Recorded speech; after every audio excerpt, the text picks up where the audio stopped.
Terkadang kita pengen kali mau buat channel YouTube, pengen kali mau jadi seorang konten kreator.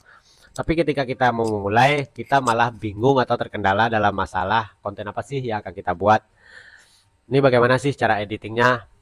Dan kalau kita itu pengen di salah satu konten, jadi kita pengen kali mau buat konten seperti ini. Tapi kadang-kadang kita drop lagi, mundur lagi karena ini kalau konten seperti ini pasti cara ngeditnya susah. Pasti kalau konten seperti ini butuh waktu lama untuk ngeditnya. Sedangkan saya tidak punya waktu luang untuk ngedit video. Siang kerja, saya akan memberikan beberapa referensi ide konten kepada teman-teman. Ide konten seperti ini saya rasa cukup 15 menit saja teman-teman bisa membuat satu video untuk channel teman-teman.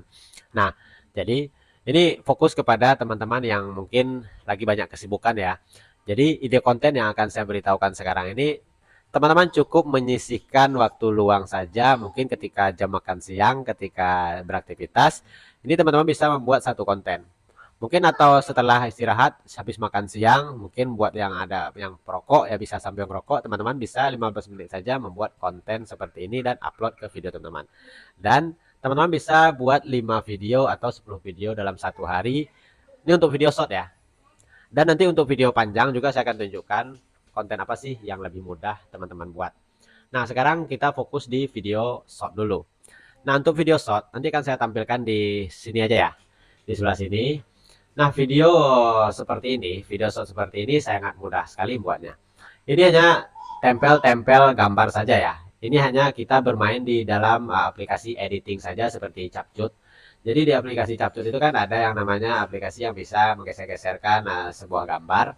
Ya mungkin teman-teman bisa paham lah ya. Dan kalau teman-teman kurang paham bagaimana cara editingnya, teman-teman bisa cari deh di Capcut bagaimana cara membuat video-video seperti ini. Intinya cara menggeserkan gambar-gambar seperti ini.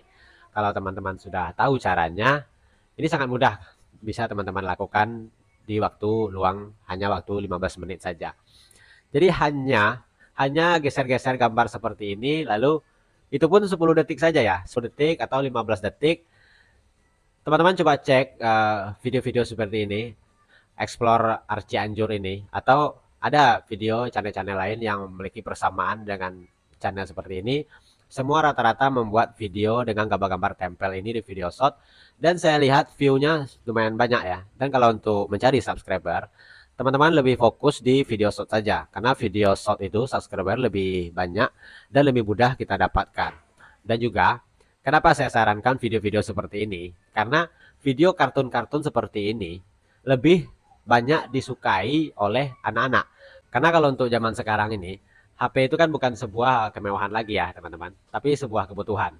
Di mana semua anak-anak sudah difasilitasi HP Android oleh orang tuanya. Ya, ya pokoknya bukan sebuah kemewahan lah kalau untuk zaman sekarang ini. Nah, di sini anak-anak sangat suka menonton video-video seperti ini sehingga video kita akan lebih cepat mendapatkan view dan juga subscribernya. Nah, video seperti ini cuma ditempel-tempel saja, lalu diisi dengan narasi-narasi suara. Ya, teman-teman bisa cek saja lah video Explore Aceh Anjur ini. Ini rekomendasi juga dari saya kepada teman-teman. Ya, ini saya bukan dibayar untuk endorse, untuk promosikan, enggak ya. Cuma ya apa salahnya kita saling support sesama channel-channel konten kreator, tidak masalah. Ya, itu pun rezeki masing-masing ya. Nah, sekarang di video panjang, untuk video panjang, teman-teman coba buat video tentang berita. Nah, pasti teman-teman beranggapan kalau untuk video berita tentunya kita harus mencari meliput keluar ke lokasi bagaimana kejadian, kronologi kejadiannya. Tidak ya. Sekarang zamannya media sosial. Apapun informasi bisa teman-teman dapatkan. Nah, sekarang pasti timbul pertanyaan lagi, kalau kita ambil itu informasi-informasi dari media sosial lain, tentunya itu akan reupload dan kena konten yang memiliki hak cipta. Memang betul. Sekarang jangan ambil video-video yang sudah diupload oleh channel-channel resmi atau akun-akun resmi seperti Tribun, ya TV-TV yang resmi lah. Tapi ambil video-video dari rekaman-rekaman amatir, jadi channel-channel kecil. Karena kalau sekarang ini apapun kejadian di jalan, pasti semua orang bergegas mengeluarkan HP dan memvideokan ya untuk diposting di akun mereka masing-masing. Nah, ambil video dari akun-akun kecil tersebut karena pasti akun-akun kecil tersebut videonya belum disebarluaskan di akun-akun besar lainnya. Ambil video tersebut, tapi jangan sepenuhnya. Ambil sepenggalnya saja, lalu cari lagi di akun-akun lain, ambil juga sepenggalnya, dan selipkan dengan foto-foto yang ada di Google tentang yang sesuai dengan kronologi kejadian tersebut, ambil fotonya. Nah, sekarang bagaimana cara kita menjelaskan dari kronologinya? Untuk menjelaskan dari kronologinya, teman-teman coba searching di Google, lalu cari tahu tentang kronologi peristiwa yang akan teman-teman buatkan narasinya. Pasti di Google semua pasti akan ada semua keterangannya. Nah, keterangan tersebut teman-teman bisa sampaikan dengan narasi suara teman-teman sendiri ataupun teman-teman bisa buatkan dengan menggunakan aplikasi voice over ya. Jadi aplikasi voice over dengan suara robot atau suara dari aplikasi-aplikasi lain. Tapi saran saya lebih bagus teman-teman menyampaikan dengan suara teman-teman sendiri.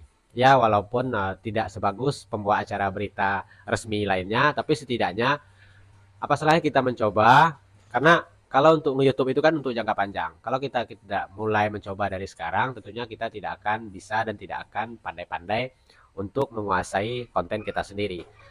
Tapi coba lakukan dengan suara sendiri. Ya, kalaupun itu salah, itu biasa ya. Ulangi lagi.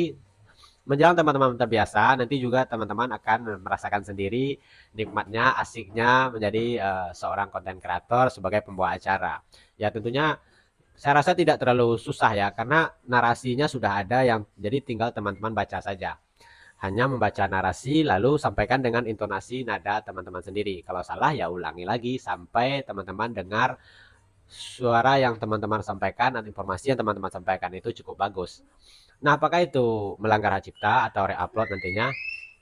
Ya, tentu tidak ya. Asalkan teman-teman tidak mengambil semua video yang teman-teman upload comot-comot itu tadi.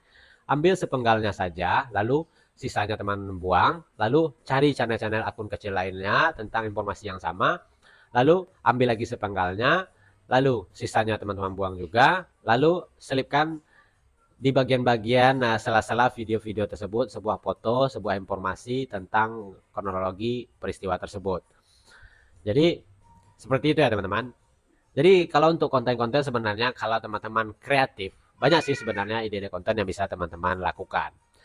Ya, kalau di awal view-nya masih sedikit, itu biasa. Yang pertama karena video kita masih sedikit, otomatis rekomendasi dari video kita juga masih kecil, makanya upload video terus supaya bisa bersaing di dunia YouTube. Oke, semoga video ini bermanfaat dan bisa teman-teman terapkan di channel teman-teman. Sampai jumpa di video berikutnya.